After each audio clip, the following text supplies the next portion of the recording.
Алдыңыздарда мен қайрадан ошол универсал командасының грамотный баласы. Дейт мына. Өткенде концертте жоқ білаңар.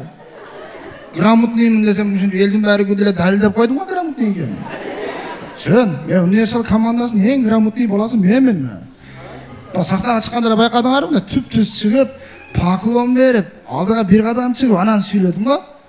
Бұл сахнаның өзін этика, анан этикетка, не ошолай білесіз да? Болған орысша білбеймін да? Жоқ, бірақ этика мен этикетканы білемін. Этикетка бар, шымдың чекесіндегі қағаз, а? Этика футболканың чекесіндегі қағаз. Болгону 580 сомго үйдөгү интернет менен телевидениеге 55% арзандатуу.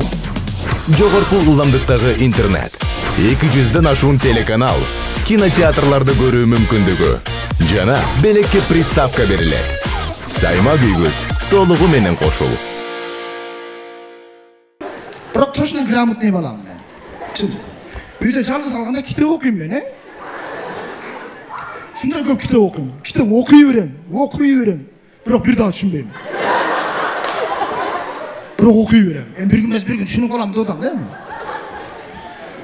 Өткөндө ошентип базарда кетип атып бир китеп көрүп калдым да. Аялдар жөнүндө түшүнүк деген китеп экен.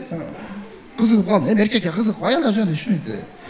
Не екен деп атайын 3 сомго алып үйгө апарып ичине ачсам ичи пустой. Барат, açam пустой, açıp кетип атам. Акырында мынча текст жазып коюптур. Урматтуу окурман, мен бул китепти 6 ай изилденип жаздым. Көрсө аялдарды түшүнүп болбойт экен деп жазып коюптур. Ошону SMS кылып жөнөткөйсөң болот, качымбы? 3 сомдон сатып бизнес кылып. Өзүм изилденип көрдүм. Аялдар түшүнсө болобу экен деп ар кимден сурадым. Тең туш, чоң, кичиненин баарынан сурадым. Ага эжеке молдолордон сурадым. Бир молдонун сөзү жактым ага. Өзү Кудайым жаратканда өзү ар бир нерсени бир жагын жакшы, бир жагын минус кылып жаратып аткан да, плюс минус кылып.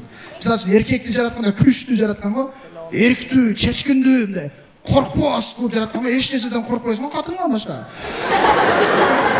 Чын да? Минус жагыбыз любой эркек кантышын болот экен. Дәлдеп берем, азыр дәлдеп берем. Түнү чечкен пайпакты эртеси таппайт любой эркек. Түнү чечесин сартурсаң эле жок да. Ким күнөөлүү, катын күнөөлүү да. Аял киши болсо эркекке караганда 90%га акылдуу болот экен. Мына кантышынды баксын дегенин билбейм мен. 90% амалкөй болот экен. Бирок парасат 0 да. Аял кишиде. Орусча анча-мынча билебиз, кошунаңыз орус болгондо. Соображение 0 да. Аз далилеп берем, мисалы үчүн көчөдө кетип атсаң, үйдө отуруп алып чалат го. Алло десең, үйдө свет ачып калдым, неге дейт го. Канты жүрсүң да бир пастан кийин түшүнөсүң го. Отуруп, ойлонуп, үйдө сен отурасың го дейсиң го. Билбейт да. Дагы мисалы үчүн бир нерсени ойлоп таап издендим, мисалы үчүн мурдагы чоң ата, чоң эне ата-энелерибиз, мисалы үчүн жубайлар да, өзүнүн тили менен айтканда эр катындар урушуп калганда кантип урушат эле билбейм, бирок мына биздин поколение баардыгыбыз урушкандарыбыз бирдей болуп калыптыр. Аз чекеден айтып өтөрөм, башкадан өткөн болсо секин күлө бересиңер. Мындай өзү үйдө урушуп кетесиң го, бир комнат үйдө жашайсың да. Урушуп кеткен күнү аялың менен ошо бир комнат үйдүн ичинде бири-бирин көрбөй жашап жүрө бересиң да. Мындайга караса бияка карайсың, бул жака караса бул жака карап жүрө бересиң. Кокс алдыңа стрессин чыгып калса, кошунаң менен учурашканда жакшысызбы деп коесуң го. Озу өзүң аялың. Жакшысыңбы деп эле. Урушуштур, эркектин бир чечими бар, бир гана чечими бар. Эшикти катуу жаап чыгып кетип калат. Так деп. Ойлойт да, эшикти катуу жаап койсо меники туура болуп калат депчи. Аял киши болсо мындай бир кылыгы бар экен мүнөзү. Бетиңе айта албаган сөздү телефонда ушундай SMS кылып жазып коет экен. Telefon gangırbaş mı okuladı? Tung SMS gele öyle akırı müzik öyle telefonun tansağı çürüyor. Şunday göğe SMS yazat bırak iş nesesini okuasam müdahale ettiresin mi? Bilesin ne yazgan? Anam жазып отыр акырында аялың bir video жөнөтөт да. Не видео экен деп атсаң, чуга каршы турган болот да жерде.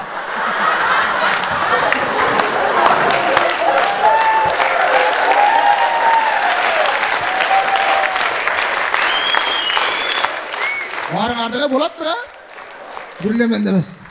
Чубак ажы не деди экен деп атсаң эле. Эркек болгондон кийин аял кишини сыйлаш керек деген болот да. Эркек не кылат? Ответ кылат. Абдышкүр ажынын видеосун кыркып жөнөтүп бересиң. Абдышкүр ажынын баягы видеосу бар. Эркек деген үй бүлөнү багам деп көчөдө салпактап иштеп жүрөт. Үйгө келгенде жылмайып тосуп алыш керек аял киши деген видеосу бар го. Кыркып аянга жөнөтүп коесуң, мен жылмайып тосуп ал деп. 5 минут өтпөй Максат ажынын видеосу келет ташат. Не деген видео екен деп ача салсаң эле, эми эркектин эле көчөдө салпактап жүрө бербей, убактын үй бүлөнгө бөл деген видео болот. Не дейт? Садаканын эң жакшысы аялыңа берген акчаң дейт ана. Аялга берген акча садака экенин эмне билдим мен? Аз көчөгө чыкпайм мен. Ишим жүрүшсүн деп каттың эле пулду берип коем болду. Садака турбайбы? Анан бизде бир любой эркектин ишенген видеосу бар, Бактияр ажынын видеосу бар. Шарият уруксат берет, эркек киши 4 аял алса боло берет деген видеону жөнөтүп коесуң анага. 5 минут өтпөй кайра ответ келет, аял киши амал койду, таап алат. Ушундай ачкан болсоң айтып аткан болот. Эми 4 аял алыш бардыгы эле эркек эмес, особенно сага дейт го мына. Мага неге мүмкүн эмес, мен не жокмунбу деп калып кете бересиң да. Өзү үйдө калса дагы алыста туруп дугуңу түшүрүп коет аял киши. Ошентип SMS жазышып атып, не иш кылганыңды эле билбейсиң. Салпактап, кайра мойнуң ылдый кылып алып, үйгө барасың. Бирок аял киши баары мээримдүү болот да. Дасторкон жайып, тамак кылып, чайларды коюп, сонун кылып жасап коет, бирок келдибей коет гана.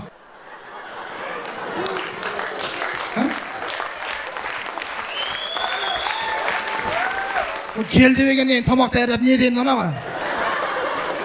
Как будто уужуп аткандай жейсиң да. Эшикти тыкылдатасың, келгенсиң иштен чарчап, баш ооруп, тык десең, эшик бир 5 сантиметр ачылып эле түрт эле нара карап кетип калат аялың. Эшик ачылганда эле аялың аркасын көрөсүң да. Жакшы болду экен дейсиң. Чөп жеген букадай отуруп алып жей бересиң. Тамак жей бересиң, бирок тузун билбейсиң. Тузун билесиң, даамын билбейсиң. Даамын билесиң, бирок тамак не экенин билбей каласың го. Жей бересиң. Тойгонун билбей каласың го ташы.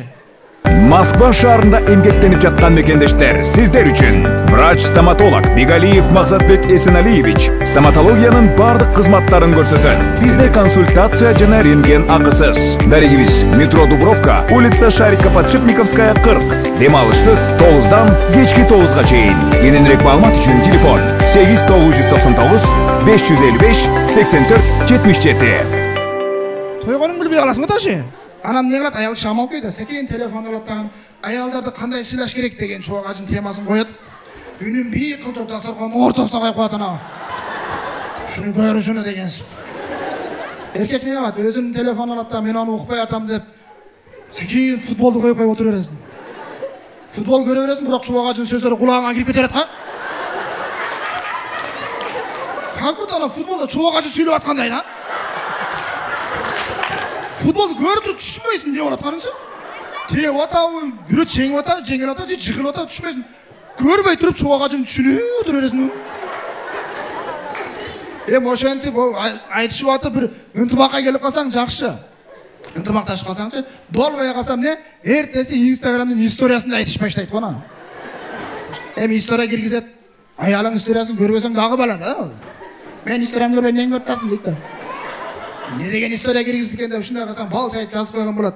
Колдо бар алтындын баркы жок деп жазып койгон болот. 5 мүнөт өтпөй дагы история киргизет. Эмне деп жазып койду экен десең, жакшылыкты билген адамга жасаш керек экен деп жазып койду. Любой аял кишинин смертельный номери бар. Не деп жазып коет? Мен эми мындан ары күчтүү аял болом деп жазып коет мына. Айтайын дегенибиз максатыбыз бар да биздин. Ошол биздин ажыларыбыз, аалымдарыбыз ошо канчалаган жерлерде, канча жыл бою канчалаган китептерди окуп, ушу бизди бактылуу болсун деп, бизди бактылуу жашасын деп баян кылып айтып берсе, биз жаш үй бүлөлөр кыркып алып бири-бирибизге фча Андан көрө ошол видеону толук угуп, амал кылып жашасак, ар бирибиздин жашообуз эки дүйнө бактылуу болот. Жашооңуздар сонун болсун.